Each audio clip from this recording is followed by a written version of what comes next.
Also herzlich willkommen zu Hellblade. Hier hat es noch Bonusmaterial, also die Hintergrundgeschichte, was es so, wie das Spiel so entstanden ist etc. Lasst das mal laufen, es hat Untertitel in Deutsch, also für die nicht Englisch können, so wie ich zum Beispiel. Ich würde mal sagen, ich starte das mal. Ich habe keine Ahnung, wie lang das geht. Mal gucken.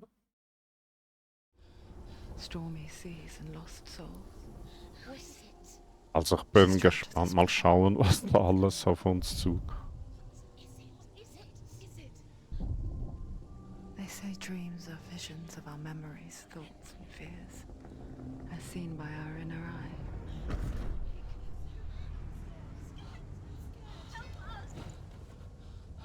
But what if each one of us is always dreaming, even when awake?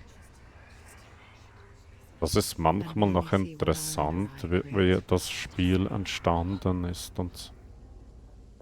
Is this what hell is? A world shaped by Senua's nightmares.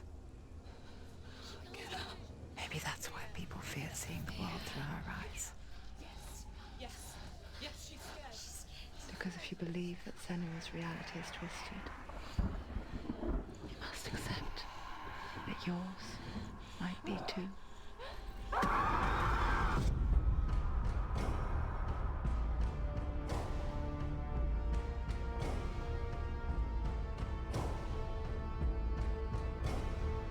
Hellblade: Senua's Sacrifice is a video game about Senua, a Celtic warrior on a vision quest into Viking territory. But what sets our hero Senua apart is that she suffers from severe psychotic mental illness. He knows she's getting closer. He can feel her coming closer. She's getting Weil sie an einer schweren Psychose. A journey of suffering, but one where the fantasy world is not another planet or alternate universe, but a world that is constructed in Senua's mind. But to do so would mean putting psychotic mental illness at the center of the experience, a subject that is still considered taboo, and a challenge that was both terrifying and exciting in equal measure. In Hellblade, the starting point was a newly discovered Celtic goddess called Senua in Ashwell, Hertfordshire. When first discovered, her name was thought to be Senua, a name which I liked and kept. I wondered if Senua might have been a Celtic warrior like Boudica who stood up to the Romans. While the Romans had conquered all of Europe, there was a group of Celts up in the furthest reaches of the Roman Empire that could not be conquered, the Picts. And so the Romans built a wall, called Hadrian's Wall, that spans across Britain from sea to sea to keep the Pictish barbarians at bay. The Picts were known for their war paint, painted on with woad, and their matted hair clumped with lime. And so Senua would be a barbarian Pict in this image. What's your name? Senua. I haven't seen you before. I don't live home much. Oh, Zenua's daughter. I have to go. Wait. Orkney is off the coast of Scotland and was inhabited by the Picts, steeped in history and mystery, and so I made Orkney Senua's home and set the stage for a crisis. In the late 8th century, the first Vikings landed on the Orkney Islands. The population of the Picts crashed thereafter, replaced by the Norsemen of the 9th century. Were they wiped out? We don't know for sure, but it would seem likely given the reputation of the Vikings. The Northmen's brutality is legendary. High-ranking leaders and chieftains of the tribes they conquered were often offered as sacrifice to their gods. The most brutal of these sacrifices was known as the Blood Eagle. I imagine Senua as a young female warrior who returns home from exile to find her partner, Dillion, brutally sacrificed to a Norse god by these hellish warriors from a faraway land. I imagine the horror of this moment and how it would have dragged her deep into mental torment.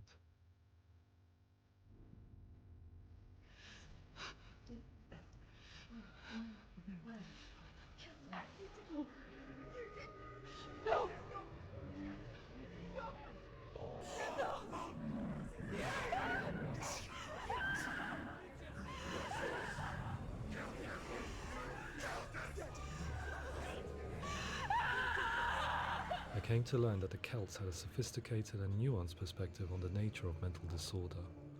One term they used was Gelt. A Gelt is a man or woman who has been driven mad by a curse, battle trauma, or grief. The Gelt would take to a life in the woods in search of penance, punishment, and purgation. And so Senua became a Gelt, cursed by darkness, looking for redemption in the wilds. Another word the Celts used in reference to mental disorders was truth, meaning fool, or Liar. one who utters the words of God. They tell of the mad sinner who flees battle into exile and takes on a beastly nature, growing feathers on his body. The character called Truth in Hellblade is based on a little-known person called Findan, an 8th century Irish Celt who was captured and enslaved by the Vikings, but eventually escaped to Orkney where he became a monk. I will tell you my stories of hell, if I may walk with you. Upon meeting Senua, it would be his stories that fuel her quest deep into their world of gods. The Northmen say the world will come to an end. The sun will grow black, the earth will sink into the sea, the stars will disappear, fire and water will meet, flames will play against the sky, the heavens and earth and all the world will be burned, all the gods will be dead, and the warriors of Valhalla and people everywhere. Senua, prepare yourself for Ragnarok, for it is nigh. So the stage was set for a new adventure, a journey into the Norse underworld called Hell, a vision quest fueled by madness and myth, a fantasy that was created by Senua's own mind, and one that we would experience through her eyes. This is your mission. This is your quest. There is nothing else left. To make a game about a warrior with psychotic mental illness as its central theme was fraught with danger. Mental illness such as psychosis is still taboo and rarely acknowledged in a century of cinema, never mind the new medium of games. Where it does feature, it often conflates psychosis and psychopathy associated with a lack of empathy. It is unfortunate that these two words sound so similar that they are used interchangeably in media. I must admit that I didn't have to look very far to discover my own ignorance of the subject. So we reached out to Paul Fletcher, psychiatrist and professor of health neuroscience at University of Cambridge. Psychosis is a descriptive term, and it refers to having a loss of contact with objective reality. So it's characterized by two main sets of symptoms. One of them is hallucinations, where somebody experiences perceptions when there is no actual objective thing out there to perceive. You're already dead. Who are you? And the other is delusions, where somebody comes to very often bizarre, unpleasant, frightening beliefs when there's no good evidence in favor of them. There's no doubt about it. The source of the darkness is in Helheim. And the goddess Hela holds his soul there. We reached out to Welcome, a biomedical research charity that spends billions on research and awareness programs aimed at improving health. Mental health hasn't always been presented in the media in a way that is particularly helpful. It can be challenging to engage people with the subject matter, and there are a lot of preconceived ideas about mental health, and particularly schizophrenia and psychosis. So we hope our support allows the team to continue to collaborate with Paul Fletcher and with those who have experience of psychosis to create a game that provides a fresh perspective on the condition and allows audiences to engage with it in a way that just wouldn't be possible in any other medium. What started out as a brief consultation convinced me that we were only scratching the surface of an immensely deep and interesting subject that could enrich and change the very nature of the game. That's cool. Thanks so much for coming here. Pleasure. Thanks. It's really interesting for me. I'd love to be involved. I think it's fascinating. Absolutely. Our understanding of psychosis is still very much a mystery, and ways of treating it are still primitive compared to physical illness. After all, it is easy to see the pain and suffering caused by physical diseases or physical trauma. It is not so easy to see the mental suffering and trauma of severe mental illness. But what if we could find a way to see it? Games are capable of drawing you in for hours on end, playing the role of a character who is different from you, experiencing their perspective, and actively involving you in a world that functions with a different set of rules. That voice is not a common voice. That voice calls you to your death. It's an evil voice. If we were to represent Senua's psychosis, we would have to simulate voice hearing, a common attribute. But how can we simulate something we have no first-hand experience of? Professor Charles Fernyhough, a leading expert in voice hearing from Durham University, offered his help. Hearing voices is an experience that is usually associated with severe mental illness, and crucially we know that hearing voices is a part of ordinary life for many people who don't meet the criteria for mental illness. Yeah. Oh, that's not him in real life. We know voices vary according to where they appear in space. Voices can appear far away in the distance, they can appear right there in your ear, they can seem to be coming from inside your head. Based on the information Professor Fernyhough provided, I put together a sound brief and invited some actors to the studio. We recorded the actors using a binaural microphone, which records the 3D spatial position of sound, replicating the way sound is heard by human ears. It gives you an incredible sense that the person you are listening to is right there beside you. Can't see how she's going.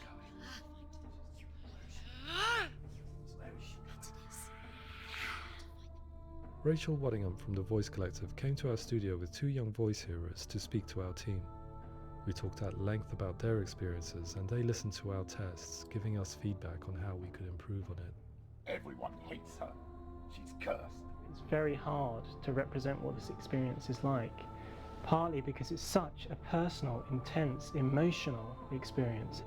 It's testament to how Ninja Theory have been listening to what the researchers are saying, but also crucially listening to the experts by experience. What they've come up with is so compelling. It's by far the best representation I've heard of what these experiences are like.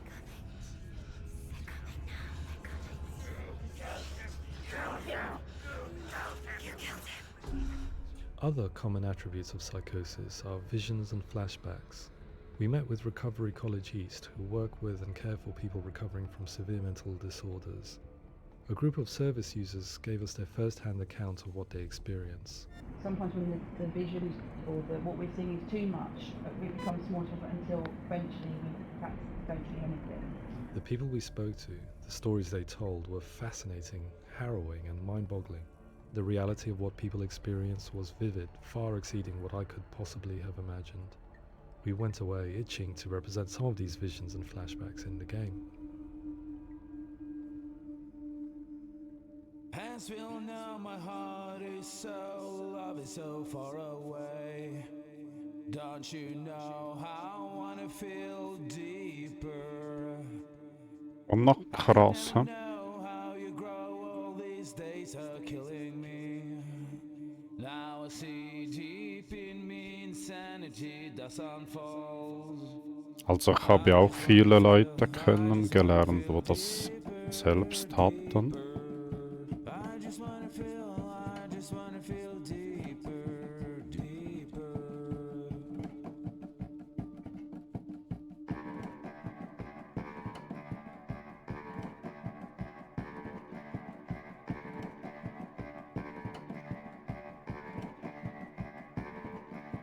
As we all know, my heart is so, love is so far away. Don't you know how I wanna feel deeper? I could never know how you grow, all these days are killing me. Feel like this real. Also das, was jetzt da geschrieben ist, ist ja von den Betroffenen, was sie erleben, oder?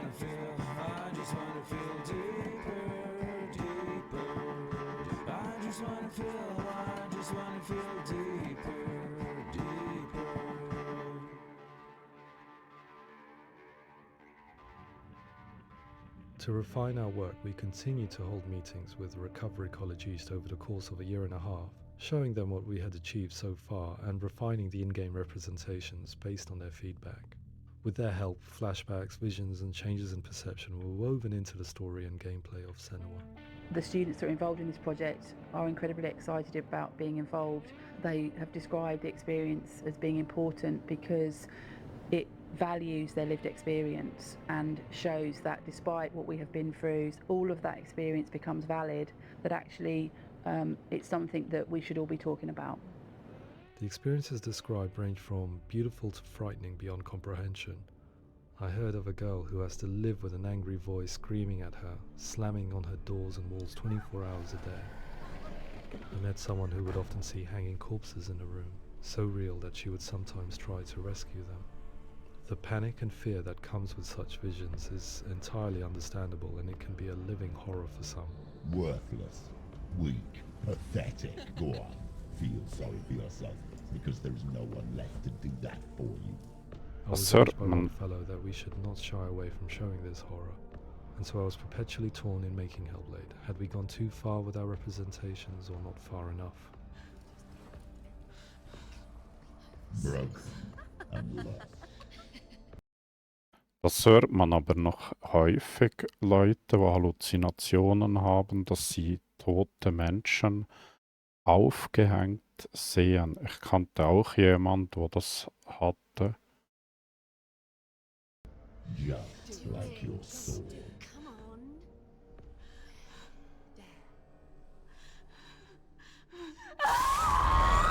In some ways, voice hearing and visions were the low-hanging fruit, so to speak. There's another aspect of psychosis that is much harder to explain, but one that I think video games are uniquely able to represent, which are often called delusions. People begin to see patterns in the world. They begin to link things that most people wouldn't link. Most of the things that we might think would be coincidence or, you know, not worth commenting on. Nevertheless, that might have a particular salience or importance for them. One individual described how everyday words, sounds, colours and objects were steeped in meaning to him, forming a strange and sinister puzzle that he was determined to solve but could not quite get to the bottom of. It's not just brain dysfunction. It's not like the system shut down. It's actually an incredibly creative process. The person creates a world populated with voices and phantasms and terrors, and they're completely immersed in it. They believe in it.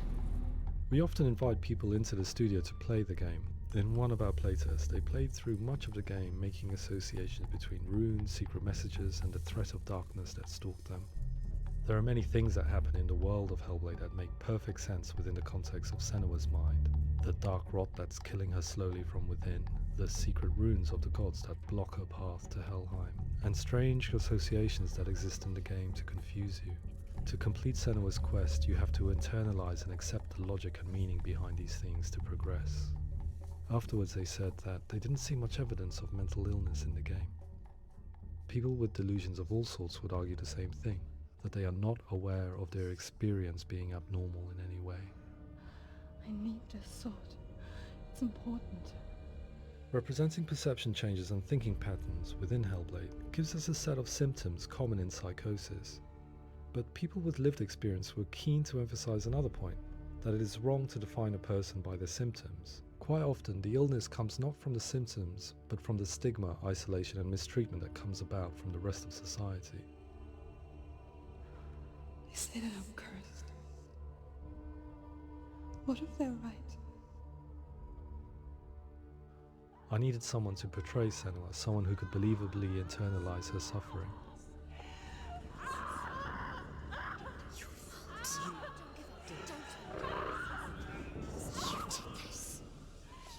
Melina Jurgens, our video editor, had been a stand-in for Senua over a few months while we perfected our motion capture techniques.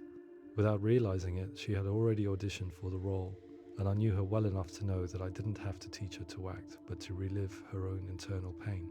As often is the case, those who have suffered mental anguish are never far from us.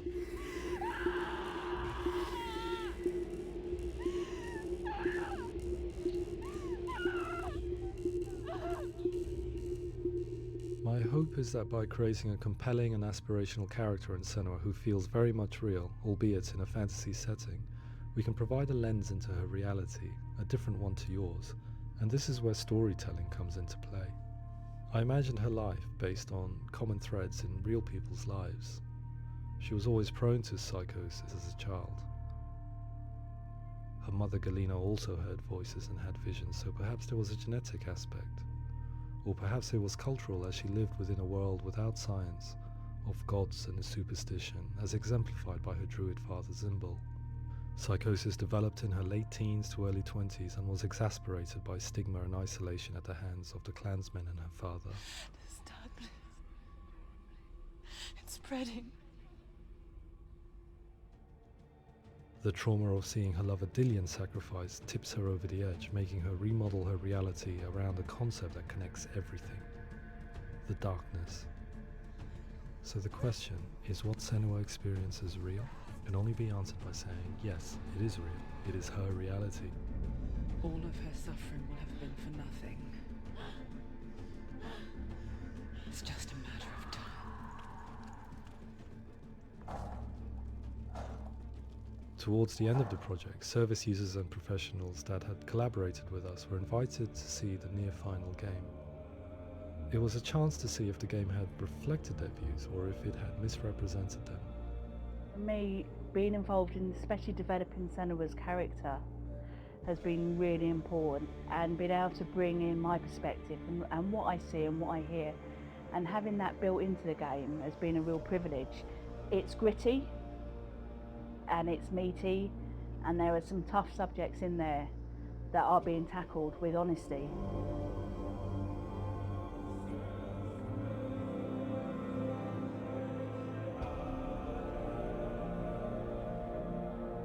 Ich finde das gut, dass solche Sachen auch thematisiert werden. Blown away. It was just fantastic to get the opportunity to use our lived experience in a very creative way.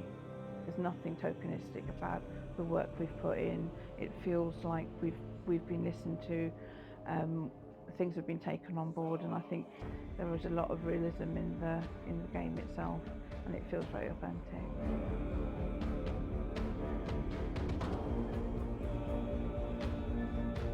Hellblade will give people a good experience of what it's like to hear voices and have those experiences.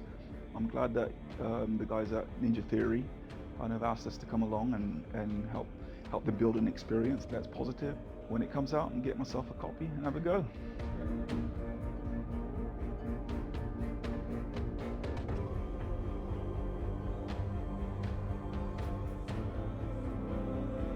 I think all the way through I was really inspired by how the conversations have translated into the game in a way that I think I didn't imagine was possible. So wonderful, really wonderful.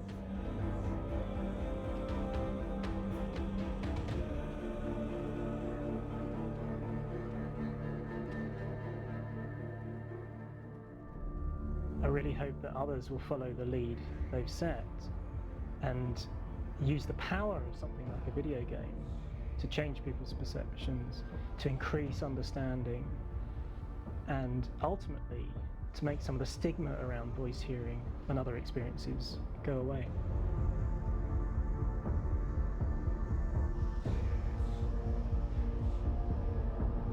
For me, it was really exciting to see something that I explore scientifically being represented so beautifully in a character who's trying to penetrate the mysteries of the environment in which they've been placed, with all of this strange uncertainty and noise and conflicting information that they're getting. I'm very excited by this way of trying to represent mental illness, because I think it actually might be offering us insights that we wouldn't get from pure scientific explorations, and actually giving us quite an empathic view of what it might be like.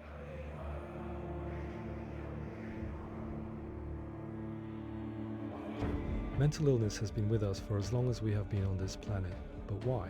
Why has an evolution stamped out this weakness from within our gene pool? I often pondered this question until I realized that the question had an inbuilt flaw. It assumes that being and thinking differently is a weakness. The only reason we have computers, spacecraft, medicine, poetry, art, and yes, even video games is because individuals are able to simulate new abstract realities in their minds and share them with the rest of us. We need people to be willing to see differently in order for us to progress and survive as society. And we need to be open to these new ways of seeing. And it is this spirit that motivated me to create Senua's story and share it with you.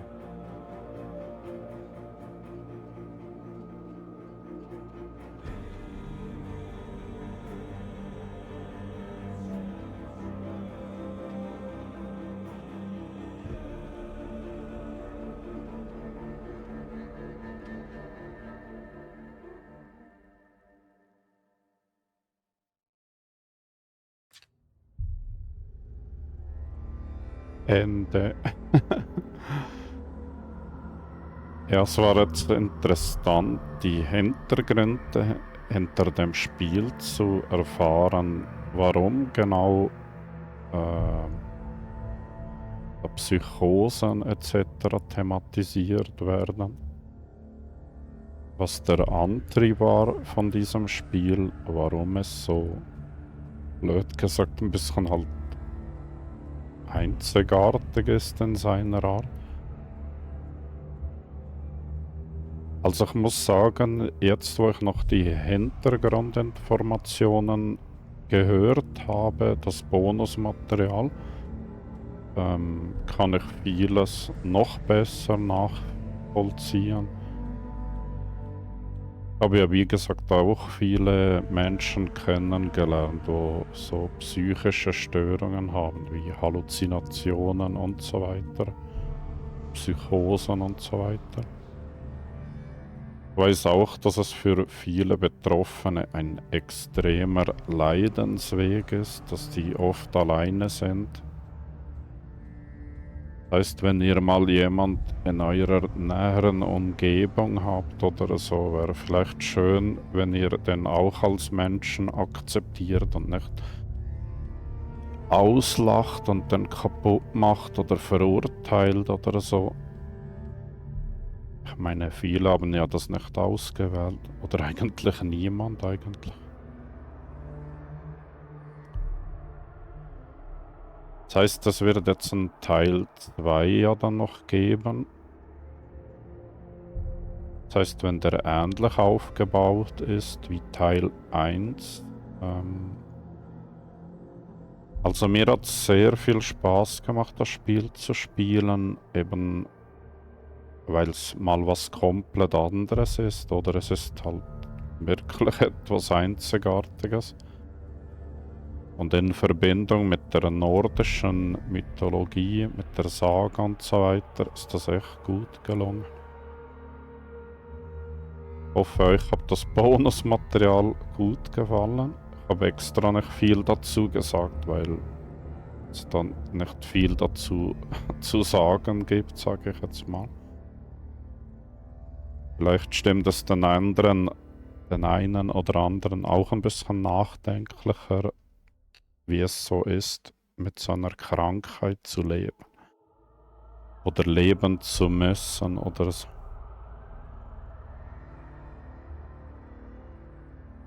Weil psychische Krankheiten werden ja oft nicht ernst genommen. Es wird ja verbagatellisiert oftmals. Oder Tabuthema. Oder wenn man eben nicht offensichtlich krank ist, sage ich mal, mit einem gebrochenen Arm oder so, heißt es oft, ja, du hast nichts, tu nicht so, mach doch mal. Wir mussten auch und so weiter, so blöde Sprüche, die einem nicht weiterhelfen. Ja gut, ich sage vielen Dank fürs Zusehen und vielleicht in einem anderen Video. Bye bye.